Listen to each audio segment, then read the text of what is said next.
We may have just witnessed the best Summerslam of the last 20 years, so let's talk about it. So let's talk about the first match of the night, which was Liv Morgan defending her women's world title against the returning Rhea Ripley, and this match hit on every cylinder it could possibly imagine. And this match went as we all expected. Rhea Ripley dominated most of the match, and there would be little moments where Liv Morgan would get the advantage, but it wouldn't be until Rhea Ripley let her anger get the best of her as she went out, grabbed a chair, and was ready to hit Liv Morgan with it. And right as she was about to hit Liv, Dominic Mysterio grabbed the chair away from her, telling her, "You're going to get yourself disqualified," and not to do it. And Rhea went back and started yelling at Dominic, clearly out of frustration, and that was when Liv Morgan got the advantage. But she would hit the Oblivion, and it wouldn't be enough. Rhea would kick out, but that was when Dirty Dom showed his true colors, calling the ref over, sliding the chair in there for Liv Morgan to use. She hit an Oblivion on Rhea Ripley on the steel chair, pinning her for the 1-2-3, and successfully defending her women's world title. And that was when Dirty Dom would grab Liv Morgan in for a kiss, and you just saw the broken heart on the end of Rhea Ripley as she looked like she really just lost her in real life husband, even though we know that's not the case with Dom. It really was a heart-wrenching moment, but it was the right decision here because Rhea Ripley is now a babyface, and you can't have her walking around with the biggest heel in the company. Overall, having these world title matches open the PLEs during the Paul Levesque era has been incredible, and this one was no different. It was a great match. It told a great story, and it set the tone for the night. The next match would be our first big title change of the night, as Sami Zayn would defend his IC championship against the Beast, Braun Breaker. This match was short, sweet, and to the point. Actually, I don't even feel like it was that short, but overall, Braun Breaker made decently quick work of Sami Zayn, but he did it in a way that wasn't more like humiliating to Sami Zayn. It was more just showing the world how incredible Braun Breaker really is. And I, for one, am completely hyped to see what's in store for Braun Breaker this Monday Night Raw. I mean, the guy is just a freak of nature in the ring. He's just special, and this is the first title he's going to win on the main roster. He's going to win so many championships, and let's just give him a similar reign that Gunther had. Doesn't have to be as long, but I love the idea of him just competing after competing after competing on weekly television, defending his title, and just spear after spear after spear. This match was good. I really hope Sami gets, kept in this mid-card or world title picture. I don't want him to just get shelved. I love Sami Zayn. He did a great job with the IC Championship, but it is Braun Breaker's time. So far, I'm 2 for 2 with predictions, so let's go. Moving on to the next title change of the night, as LA Knight, would successfully beat Logan Paul for the United States Championship. Now, this match was solid, but obviously when it comes to Logan, it's all about the outside interference that can make these matches more fun. Logan had his typical gang of individuals, and obviously he had to bring somebody to the ring with him as he brought MGK, and MGK would be the one to provide the brass knuckles for him that he would use on LA Knight, but LA Knight would manage to reverse and hit the BFT for the win. Now, I think this was the right call. I think LA Knight was the only guy in line to take the title off of Logan Paul, but the most important thing here is SmackDown has been pretty boring in recent memory, and I know we got a big return that we're going to talk about later in this video, but overall, LA Knight holding the US title can bring some more excitement to the show. Hopefully, he continues certain feuds with guys like Carmelo Hayes. Maybe he gets a matchup against Andrade. I wouldn't be shocked if he ends up facing like a Santos Escobar. LA Knight is going to be in charge of being the workhorse on SmackDown to give us these good matches, these title defenses on, I would going to call it free television, but it's technically not, but on cable TV. That's what we're going to need to see from LA Knight. He's going to need to be part of the reason why the SmackDown brand is resurrected from its current boring state. And trust me when I say this, I believe in LA Knight. He's going to have a great reign. I don't think it's going to be a long one, but I think it's going to be an effective one. But then WWE would do the unthinkable, as they would have 3 straight matches end in 3 straight title changes,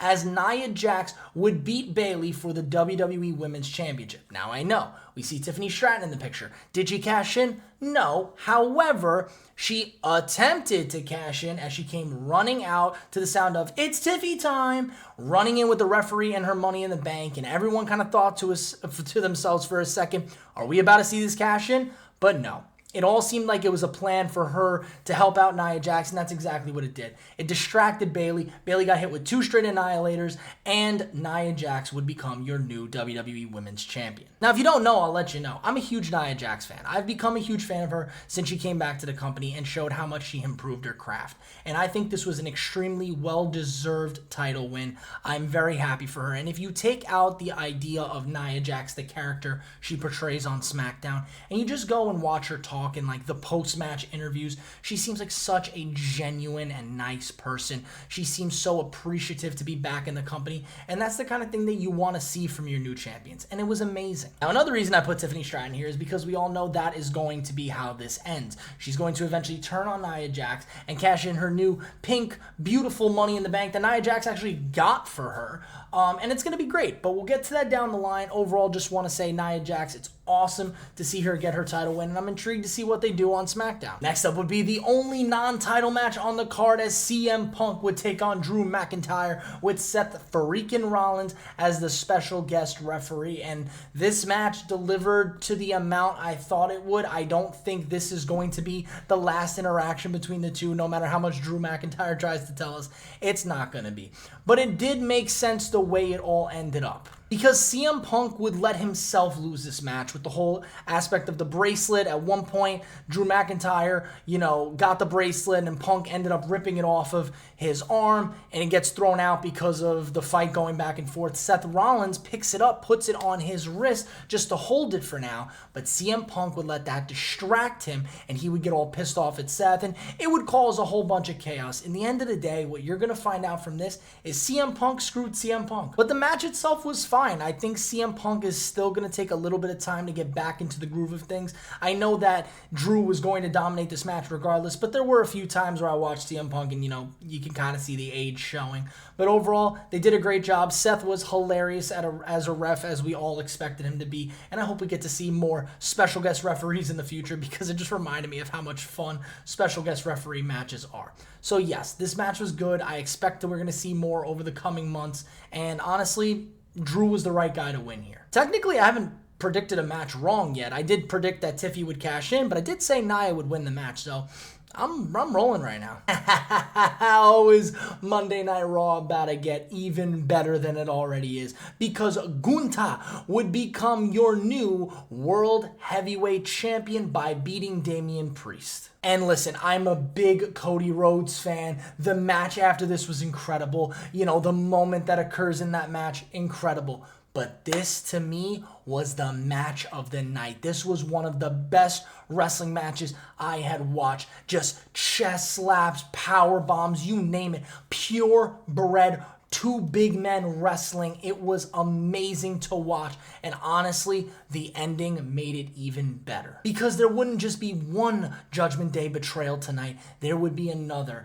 as Finn Balor would cost Damian Priest this match by putting Gunther's foot on the ropes, costing him the 1, 2, 3. There's just so much we're going to be able to do from here, because we're probably going to end up getting Finn Balor versus Damian Priest. I would assume at Bad Blood, maybe before that. I'm not sure. That's just my prediction. And then also you're going to have Gunther defending, and Bash in Berlin is going to be incredible. People think he's going to face Ilya Dragunov. We'll have to see. All I know is this is just incredible. Monday Night Raw somehow got even better than it already was. I'm so excited for all the turmoil we're going to see this Monday. Oh yeah, and we go live on Twitch, YouTube, and TikTok for Monday Night Raw, SmackDown, NXT, and PLE, so come check it out. Next up, we taking it all. No, I'm just kidding. He ain't taking nothing, because Homelander would successfully defend his WWE Undisputed Championship against The Weeknd, a.k.a. Solo Sikoa, a.k.a. the fake Tribal Chief. Now, this match itself was solid. I would say the beginning was kind of boring, as they were just rotating around each other. Kind of felt like Solo wasn't really ready for the main event in the beginning, but progressively he got a lot better and became a lot more believable to become the new Undisputed Champion. But this is where the chaos would begin, because 2 of the 3 additional members of the Bloodline, aka Tama Tonga and Tongaloa, would come out and attack Cody Rhodes, which would prompt the returning Kevin Owens and Randy Orton. And for a brief period of time, there was a moment where we thought that was going to be it. Cody Rhodes ends up knocking out Solo Sikoa, and we felt like, oh, wait, this is where the match is going to end. 1, 2, It was not 3, and then Randy Orton and Kevin Owens kind of looked puzzled and then just said, all right, ran out and just took Tama Tonga and Tonga Loa out of the ring, and that was going to be it. But we knew a certain somebody had to make their special entrance, and that's exactly what happened, because Jacob Fatu, the best performer on SmackDown right now, entered the ring, would take out Cody with some insane whisper in the wind, moonsault, you name it. He would also hit a splash through the announce table, and at that point, actually for a second looked like Jacob Fatu got hurt, but I don't think that's what happened. I think the reason that he sold the injury was because of what happened next. I'm not even doing 2 pictures here. He's both pictures, because my glorious king, the tribal chief, would make his triumphant return, and for a split second, we really didn't know, was he going to help out Cody, or was he going to help out Solo? I mean, Cody took the title from him, kind of sent him away from this company, in quotes, right? But Solo has been talking so much trash about the man, saying that Solo's the new tribal chief, you name it. Roman Reigns would enter the ring, he would give the look, hit the Superman punch on Solo, and then hit the spear. And honestly, man, this was a moment for me as a WWE fan where I was like, if you ain't watching wrestling now, you're probably never going to watch it. So get on the bandwagon now. Roman would turn to Cody, kind of give him a little bit of acknowledgement nod and say, all right, yeah, take your title. I'm coming for it eventually, but right now I got some side business to deal with. So Cody would hit the crossroads, pin Solo Sikoa, and defend his title. And obviously, as great as the moment was for Cody, this was so important because Solo started freaking out afterwards, yelling at Roman Reigns, basically saying, you know, you're done, I'm going to finish you, whatever. It was all special because seeing Roman Reigns, the guy that Cody beat for the title at WrestleMania, end up actually aiding him later on in the year, it felt like a full circle moment. And honestly, I'm just so excited for this new Bloodline versus Bloodline feud we're going to get. Now, the most interesting thing to me was we did get a Roman Reigns return, but it was also rumored that Jimmy Uso was going to come back. I feel like we're probably saving that for SmackDown because Roman's not going to come alone. He's obviously, I would believe, going to come with Paul Heyman too. This is going to build into its own thing. Eventually, we're going to probably get Bloodline versus Bloodline at War Games, which I think will be great. I don't know how we're going to get there. I don't know who's going to be a part of both teams. Some people are thinking Cody's going to be part. Some people are thinking that they're going to grab Sami Zayn from Raw. I don't know. It's going to be great to see it unfold, though. But it is important to note that even though Roman Reigns helped out Cody Rhodes here, I don't believe their story is done. I think we are going to eventually get a Cody versus Roman, maybe down the line of next year. I don't think it's going to happen for a while because I do think Cody's going to eventually drop the title to someone not named Roman Reigns and hopefully someone not named Dwayne The Rock Johnson, but we'll get to there when we get there. Overall, this match delivered, like I said, a little bit of a slow start, but it kind of reminded me of the WrestleMania match because Roman and Cody kind of started off slow too. And listen, overbooking, it doesn't always work, but in these cases, it's worked because we like chaos. Us fans, we don't get used to seeing chaos, but if we do, then it becomes a problem. I'm not. So when I do see chaos, it's a lot of fun. Overall, SummerSlam delivered in every possible way for me. It was definitely the best SummerSlam I've ever watched in my life, like physically live. You know, I had 2002, incredible SummerSlam, but obviously I wasn't really watching wrestling when I was 3 years old. So in my lifetime, this has been the best SummerSlam I've ever seen. I'm going to give it a 9.5 out of 10 just because I don't want to give out perfect 10 out of 10 ratings unless, you know, I literally fell through my chair or something watching it like WrestleMania.